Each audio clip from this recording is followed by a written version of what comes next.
Yes, you're live now. Welcome to this talk about psychiatry with me, Tormod in Norway, and my friend Ashish in Indonesia. Hi, Ashish. Hi.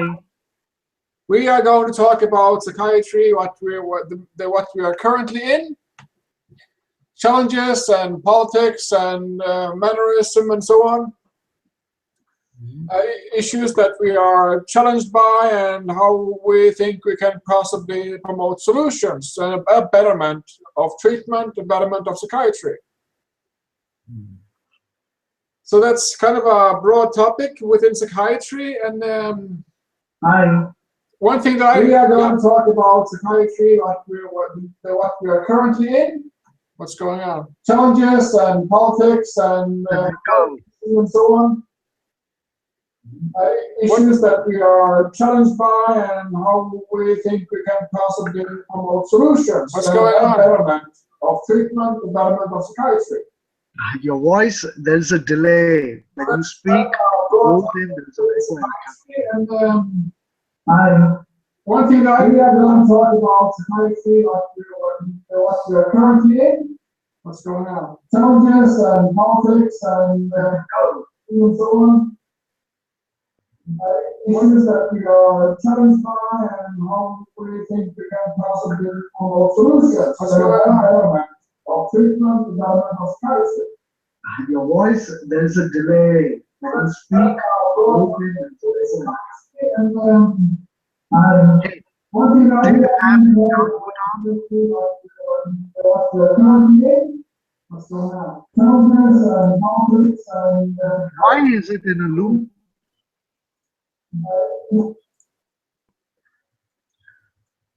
Hello? Why is it in a loop? Yeah, I'm here.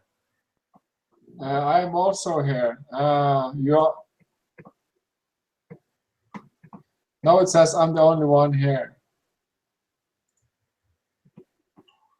Hello? No. I'm here. You are still on my... I can still hear you. Yeah, I'm not saying anything. I'm typing to avoid the echo cancellation, avoid the echo reverse. There you are. Okay. Because I have several windows. I have several windows. Are you there? Yeah, I'm here. Okay, but I think it was because I had several windows open. Turn camera off, turn camera on. I think I had several windows open, and that made a mess out of it. Okay, it happens. Yeah, I think that's what happened. I'm not 100% sure, but now it's more normal. Yeah, it's much better now. Okay. Should we start a new hangout so all this confusion does not come into the recording? Let it be. Let it be. Let it be. Okay. Yeah. We are still live, and we can talk about psychiatry. I mean, I have myself experienced psychiatry for approximately 12 or 13 years, or more than that, or no, more, almost 15 years. Almost 15 years of psychiatry I've experienced, and a lot of that could have been done in another way. Way I see it now, looking back at it and thinking that that person things could have been done other ways with me in psychiatry back then, and I see that also the big old, like Norwegian style. It's in Norwegian style. It's like these big houses, huge houses with corridors and offices and rooms of the people live for so and so long. And it's very costly. It costs very much to have this system operate. They have this type of houses and centers. Like a hotel almost, and So I'm thinking, how can we use modern day technology to help us with psychiatry or psychological issues? How can we have recovery from talking to peers or talking to people who have been living with schizophrenia for many years, people who live with drug addictions or whatever addictions, or issues of physical health, of chemical therapy and other types of therapy, and share all this more widely, broadly, to each other, so we can learn from our own mistakes and our own experiences, and learn from what we've been through of the old type of psychiatry, big institutions. Yeah.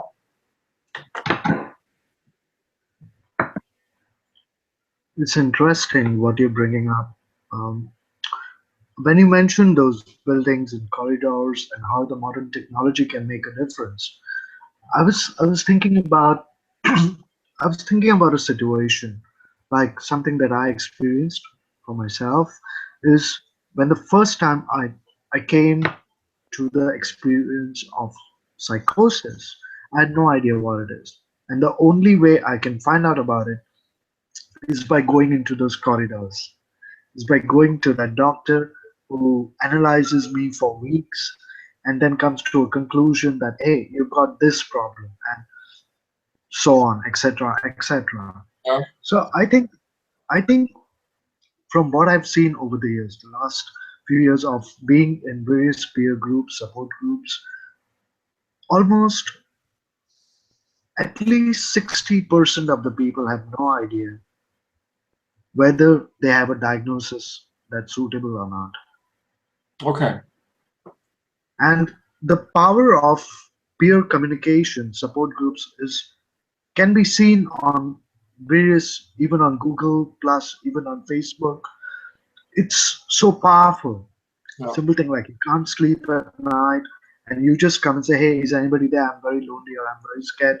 And there's always someone who comes up. So this is something that's already changing a lot of things, I feel, for the options that were there. But before, when people could not do this. Yeah. But if we look at the modern technology, I think there could be dedicated uh, systems for communication with the radius of who's nearby, do you need help, something like that. But of course, this is too vague. This is like we need to reach the shape and structure of it someday. Yeah. But I'm looking at more like, you have these dating apps on mobile phones, right? Yeah. You could have support apps.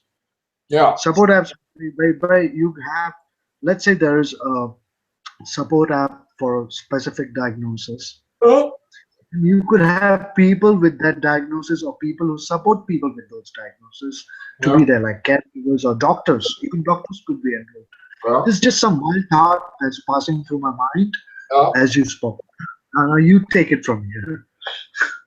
Yeah, I think that mobile app is very cool to develop, because from whatever we experience, if we're going through a severe psychosis, and if we're able to use the phone and then press in "I'm having psychosis, please help me" menu on the phone, you push that psychosis button, and then I need help at the moment, immediately, and at that moment there's like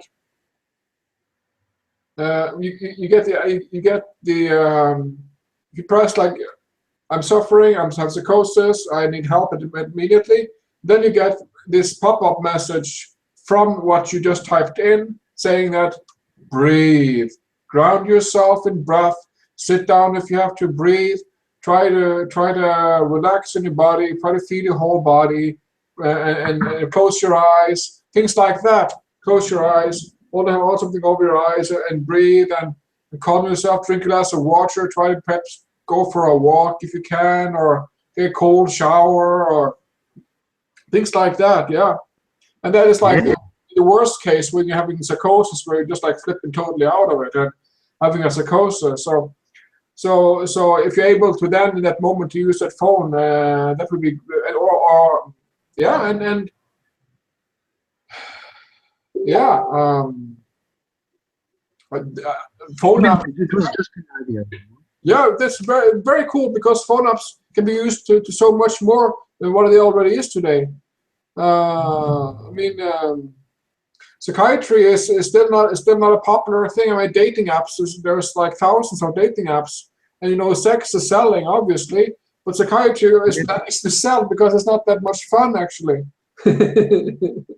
So it's yeah, it's It's kind of, yeah, please go on. yeah. I I um I think that many times when I was suffering, I was really severe lost in thought processes and voices in my head and things fucking up my reality and hallucinations and I have gotten to the core of that schizophrenia that I've been living with and today I think it's more like a pool of it looks like to very many or very many activists and particular activists wants it to be just like a big pool of diagnoses, like a fruit salad or a water bowl or whatever aquarium of diagnoses. But some people actually find it helpful that they have like I have schizophrenia or I have IDD or I have bipolar. To have that specified for somebody could be helpful, and to when the activists say that the DSM is a fraud, the DSM is just a scam, and the lies. Perhaps 99% of what says in the DSM is lies, but still those old diagnoses is helpful to anyone's going to study and read and investigate this because of course with DSM where there is only over 400 known diagnoses, I mean like diagnosis for eating too healthy food or whatever it's called. I mean, yes, that has gone beyond fuckness. The DSM is beyond fuckness. It's beyond insanity. Yes, and it's rapping and it's serving as cruel and evil. Yes, but to many people can find it helpful to know that do I have a bipolar or do I have a schizophrenia? Do I have a OCD or do I have whatever I have? That to be specific about it could help, and it helped me definitely to know that if I was searching for my illness and was researching in the web or doctors or libraries or whatever, and thinking that I had bipolar, well, actually I was suffering from schizophrenia because I figured out what my schizophrenia is, and from that understanding, in-depth understanding of what my schizophrenia really is, I see that having a diagnosis is important. Fuck the DSM, fuck that shit. But we know what diagnosis we have. We don't need to invent shopping diagnoses or something like that. And I know that my schizophrenia it goes back to the point of when my schizophrenia is active or acting out, or when it's like psychosis or schizophrenia is basically when I have two or three personalities. I call them pin needles. I look at personalities as I look at pin needles, physical and metaphysically. Pin needles, personalities, plus or minus, hurtful and gentle. So when I have two or three personalities all fighting out and trying to balance each other out and fighting each other out, trying to be me in my body, trying to be myself in my body, trying to be genuinely me. When those two or three personalities are balancing each other out and messing and having a war inside of me, that is schizophrenia to me. And as a result of that, the whole personality construct makes me talk like bad communication. It makes me talk like I can't communicate properly. Makes me see things within this war between personalities. Makes me see images that aren't there, energies and hallucinations, voices, and so on. So that is part of what I've investigated, and I found out that I'm born schizophrenic, just like people are discovering now in America, particularly United States, that if you have schizophrenia, you are born with it because it can lay like on the surface, bubbling for many years, and then typically be triggered by a joint of weed or whatever drugs, typically United States or Norway, but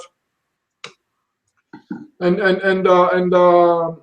the psychosis would sort of blush out in full flower, and you have become psychotic, and get the diagnosis. But I learned that it's related to both reincarnation process, and it's related to being in my mother's belly when she was pregnant with me.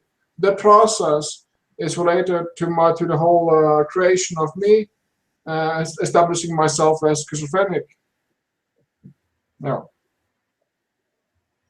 That's a very interesting description, man.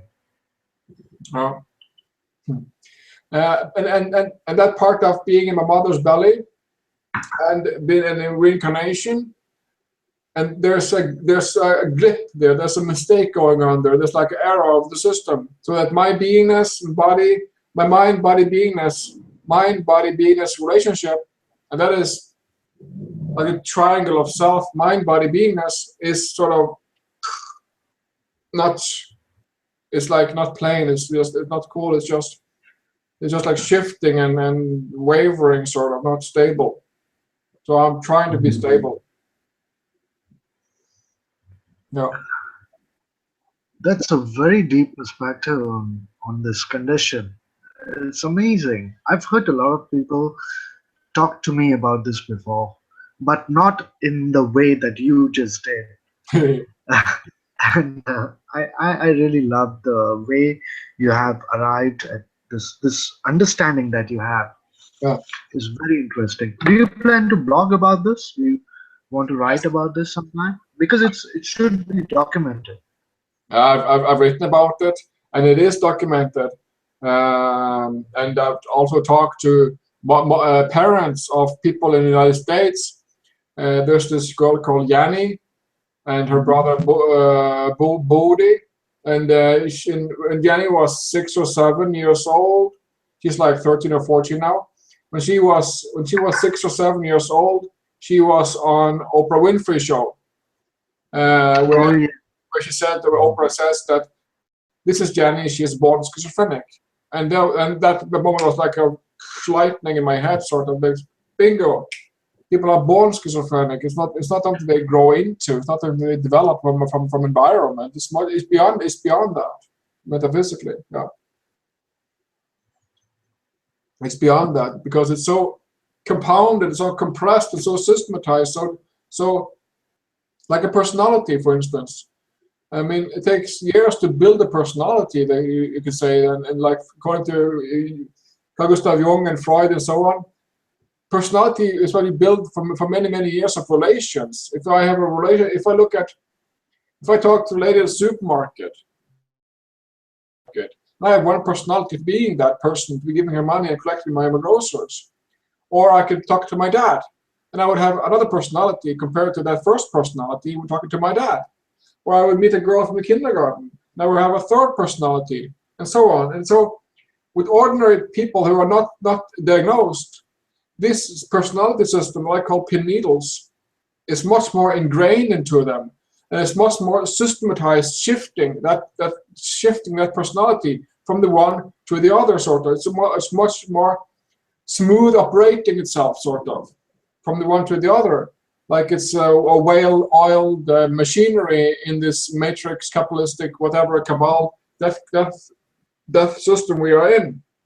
So with me, on the other hand, I have all of a sudden I can't sort of decide which personality should be in the moment, and so I have 2 or 3 personalities fucking up my reality, and that's really confusing because they're like loose and they're not the way they should be. They're not where they should be, and they're like fighting and having a war inside of me.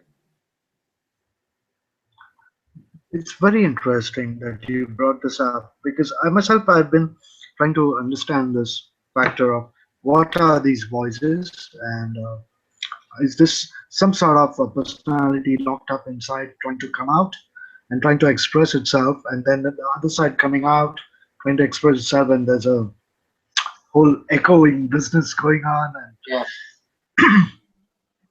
so yeah, it's really interesting, really interesting that we have some sort of, like, I'm surprised that somebody's talking to me about this, because these are similar thoughts I have on Hmm. this.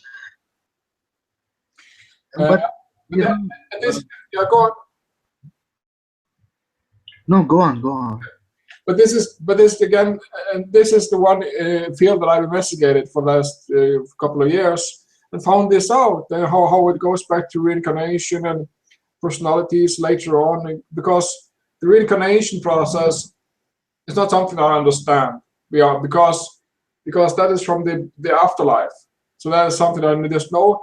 So, I see from a field of energies or some sort of a dimension. And I noticed that dimension, and I realized that okay, this is reincarnation stuff related with my physical, my creation, and then I can just think that okay, that is that. But I don't know what's behind that because that's the afterlife, and nobody's been there except people who have died. So and I might have died before, but I refuse to believe in that world of contacting the dead because I don't think that's healthy. I think that's based on self-interest, actually. If I should go talk to the dead, or think that I can talk to the dead, or think that I can think to the dead, or something like that.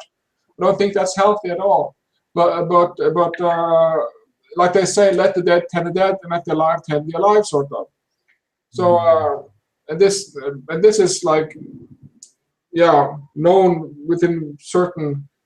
Not everybody know this, and many people have this relationship with the loved ones for years and years, but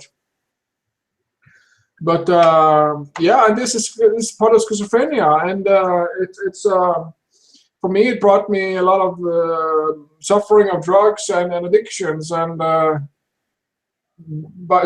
doing what I thought the schizophrenic person should be doing, out of what I saw in people with schizophrenia around me were doing, and they were like living with the rock and roll life with alcohol and weed and sex and so on. So I was doing just that and doing like I was told, sort of, from the system, from what I saw, from what I experienced. So that is part of my experience. But I think that, and we have, and there is lots of perspectives and help to. I mean, I walked my process for 4 years. I'm still walking my process. I'm not done with my process. There's still things in front of me, metaphysically, in my mind or in my dimensions around me that are bothersome, that I find that I have to work with from this point to this point to that point, and figure shit out and let things go, and then release the energies within myself, like from the knots on within myself, that like it's a bundle somewhere that hurts in my back or my neck or whatever it hurts, and all these things can be worked on, to my experience, with self-forgiveness and self-correction. So that is what I've been working on the last years, and forgiving myself and correcting myself. And I know that that specific tool of I forgive myself, that I've accepted and love myself, is a very relieving sentence, and there's great fortune, there's great healing possibilities for people who wish to heal from energy addictions and so on.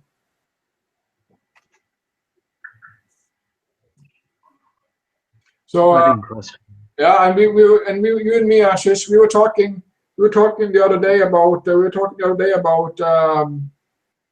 about Timebank in psychiatry. We were trying that idea out, and I was just out hiking today on a mountain, and there was this guy I talking to who we talked about the world system, and I think that if we can change the world system of domain of power control units, if we can change that, we can spare a lot of mental suffering. I'm very obvious of that, because very convinced of that, because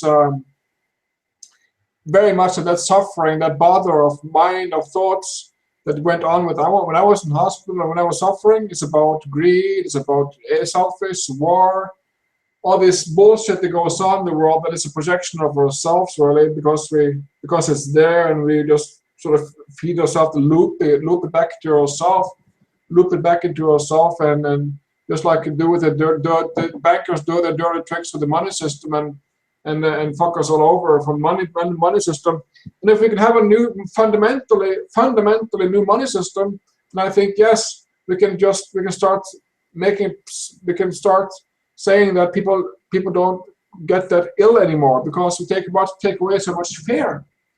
If we say that we have a new money system that doesn't have depth, that doesn't have a depth in it, that is like positive or responsibility system, then we can say that many people don't have to be sick, because I think a lot of mental suffering is because we have borders, we have separation between Islam and Christianity, we have all this stuff that we have that is like pain in our heads, like pollution or drug abuse or prostitution or crimes and violence and all these things that we have that still goes on in our world that's like every day, same old, that is making us sick. And I think that if we can change that from the button of money, and we are, I think we can, and we are,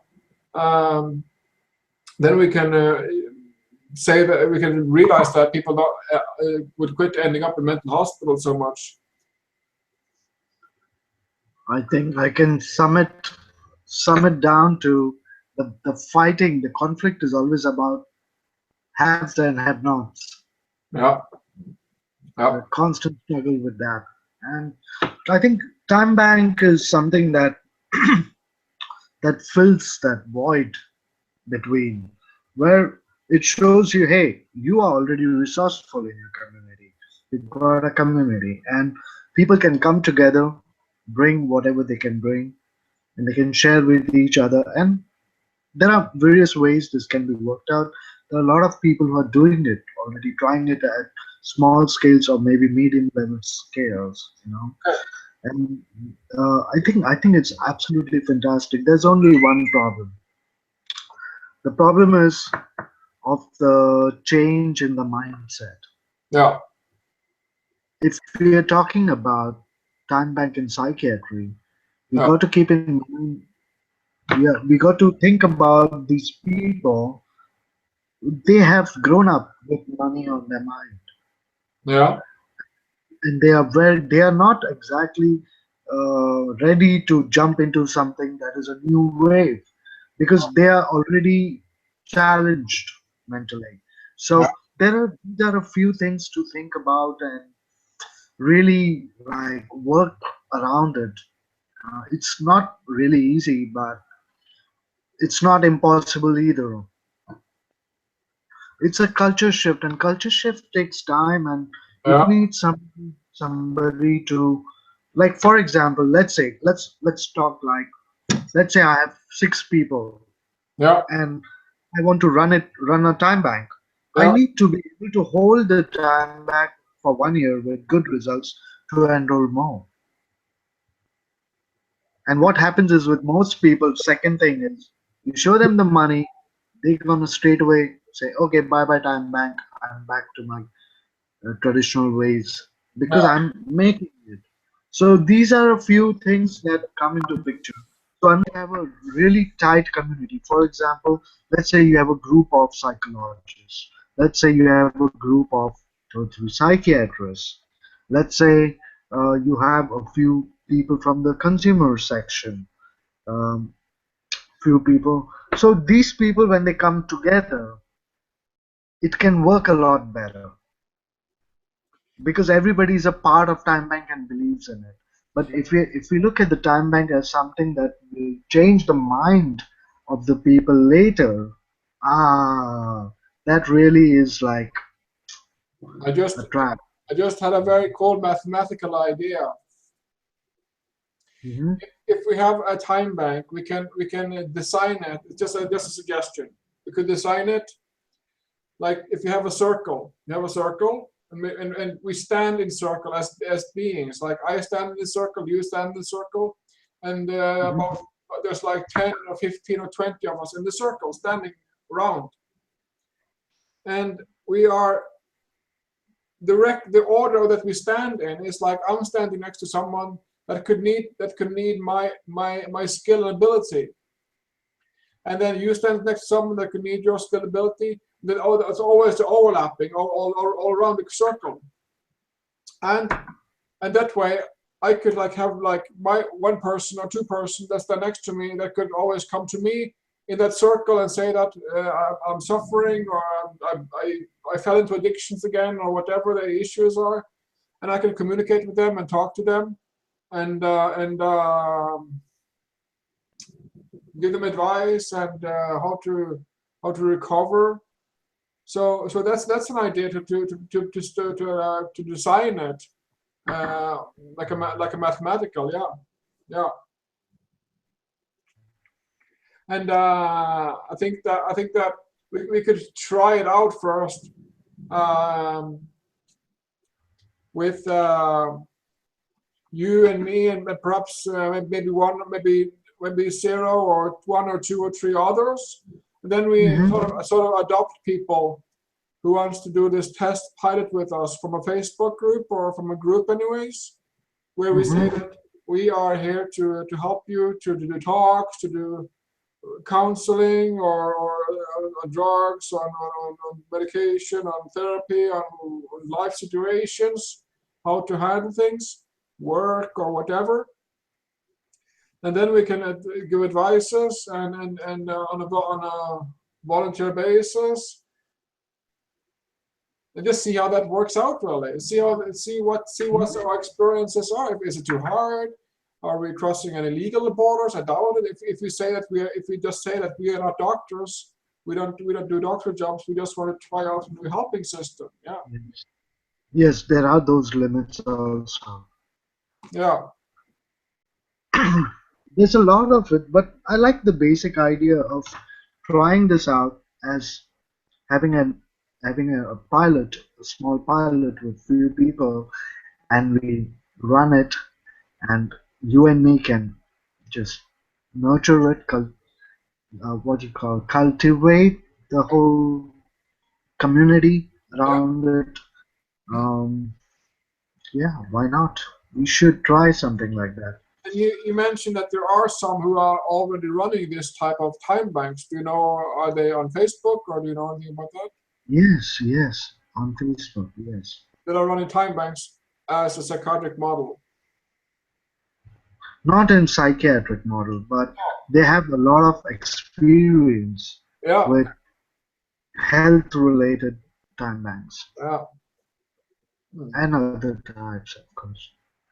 In Norway these days, there's changes happening within the policy, and that is since 1st of June, one can Mhm. choose whether one want to take chemical therapy or not. There should be no forced medical treatment on patients. And also now later, there's been investigating a lot of use of coercion and force, and people are looking into how to reduce force and coercion. So things are changing here gradually. What I'm sorry to say is that very many of the organizations in Norway, there's like specifically three big organizations that point out with the mental health care, NGO, user perspective, activists, and there is so much fighting within those groups, personal fighting and mockery and bullying and ugly words on Facebook, and it's really sad because I look at the bigger picture and I think that okay, this is a shift. This is a giant shift within all sorts of in education and finances and in psychiatry and everything. So I think that okay, we are being tested if we genuinely care, or if we don't give a shit and start to harass each other on Facebook, or in blogs. Yeah, So that's something that goes on in Norway these days. It's quite interesting to follow, but and to see if we genuinely care about each other as we're supposed to do as an NGO with the mental health care activism group. So that's interesting to follow. Also, and the old ECT debate about whether or not ECT is supportive. I mean, I found that ECT is just bad and not supportive at all.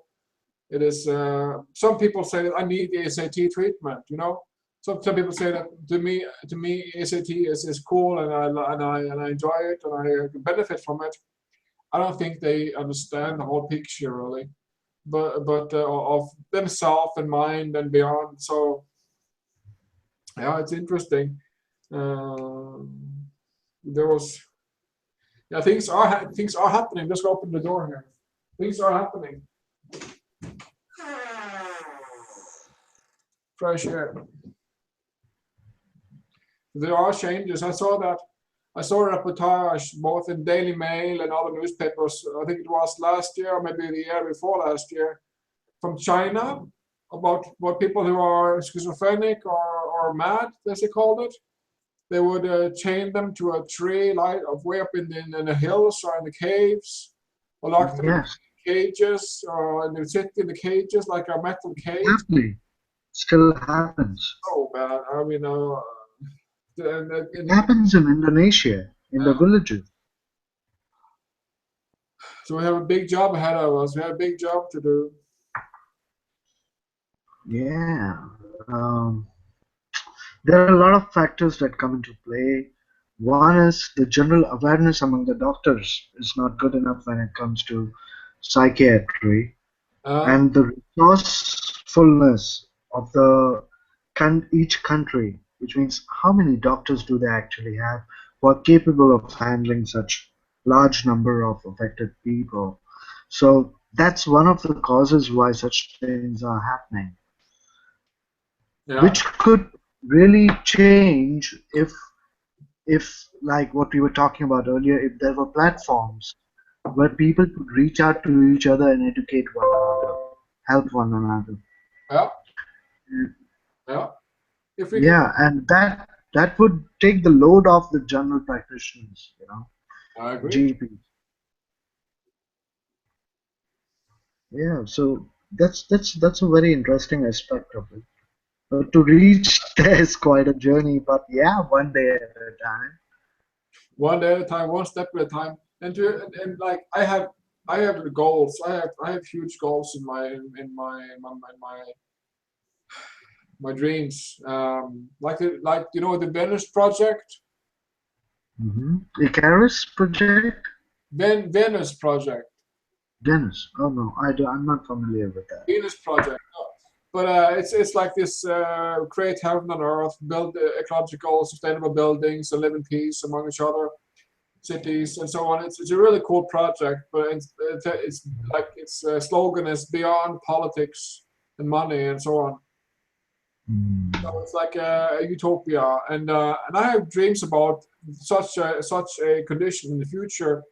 I have dreams about that, and I know that if I'm going to reach that goal of having such a life in the future, I have to have part-time goals, and I have to have everyday goals that I walk every day to see that manifest as a reality. So Yeah, that's a point of creation, of being the creator myself, of creating new psychologists, creating new service institutions, creating new things that can help us as humanity and help for the best of all, for the best of life. So there's lots of things to consider. I mean, there's very many. I mean, very many from psychiatry, unlike you and me, perhaps, don't have the um, capacity to do work. Many people are very lost in mind and in energy addiction and enslaved to energies in mind as all looping themselves in the old mind, the memories and thought processes and so on. So there's lots of people who suffer who what shall I say, who, who, who can't do it, who can't do nothing else but suffer, it seems. But I think that, I mean, I am an example that of that what works. But physical activity works, self-forgiveness works, self-correction works. I mean, taking my drugs, I still take my drugs every third week. I use that drug as a bridge to bridge myself into a better reality. better every day, and all these things. I mean, I know that it's not healthy to take it for such a long time, and I keep that in mind. And I think that if the world is a better place in 10 years, maybe or in 5 years, I can quit it and so on, because I know that if I work towards that goal, if I work in self-honesty towards that goal and with myself, I know that I could that so within, so without. I mean, what I want to, if I want to have peace and tranquility and comfort on my outside world of what I watch of news and everything, I must have peace and quiet and ease and calmity within myself. And if we're many enough people to walk that process of finding finding ourselves in a better position in this world, of living a better life, or fulfilled life, empowering life, and so on, with good health, then we can make that. If we can see through all the bullshit layers and systems of banking and money and war systems and whatever geographical system there is of families corrupting this world and so on. So we can look beyond that and look at ourselves, because whatever system I see out there that is hurtful to me, or that I feel is a bother of some kind, all of it is directed back to myself and my mind and my relationship to my mind. That is quite freaky. But that shows your sensitivity.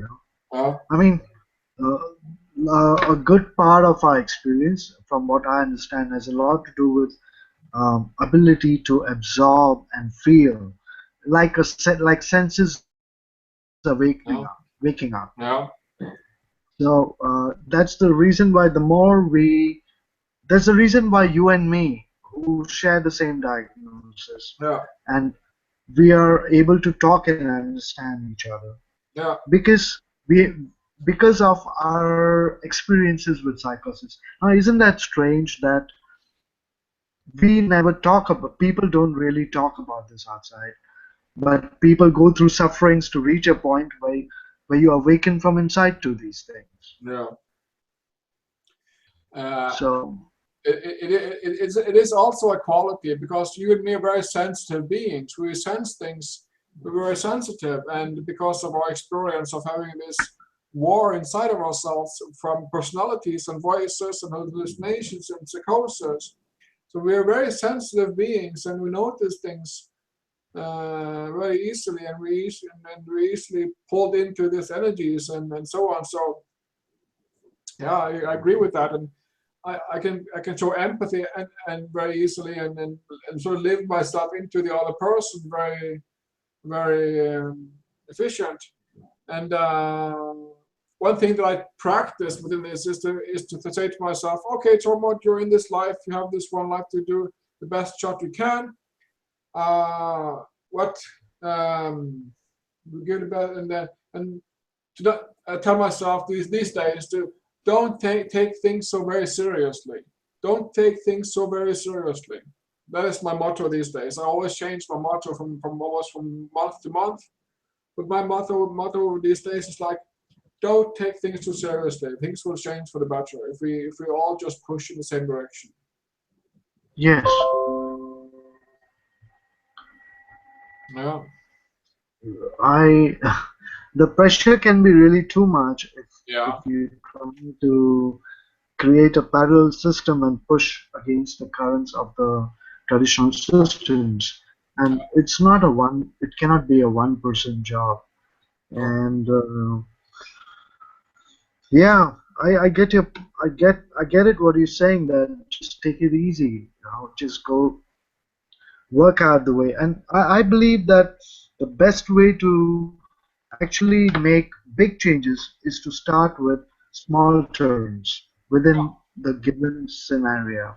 Yeah. And so even if you can, if we can connect with people who are already involved with the mental health system Yeah. and change their mind little by little and enroll them, that can have a very big impact in years to come. Yeah. Like I learned, like if one starts, many will follow. That's a very common. Yeah, One starts something, whatever it is, a trend or a movement or politic or whatever it is, many will follow if one just starts. And I think that you and me are starting something here. Perhaps somebody will start this before us. Maybe Soteria House in California was before us, or some movement in Sweden or Finland or whatever, or in Australia. But we are definitely. Or maybe Jesus was before us, or Lao Tzu was before us, but we are definitely pioneers here, Ashish. Definitely, we are definitely pioneers. Yeah. So my I think that, are you there?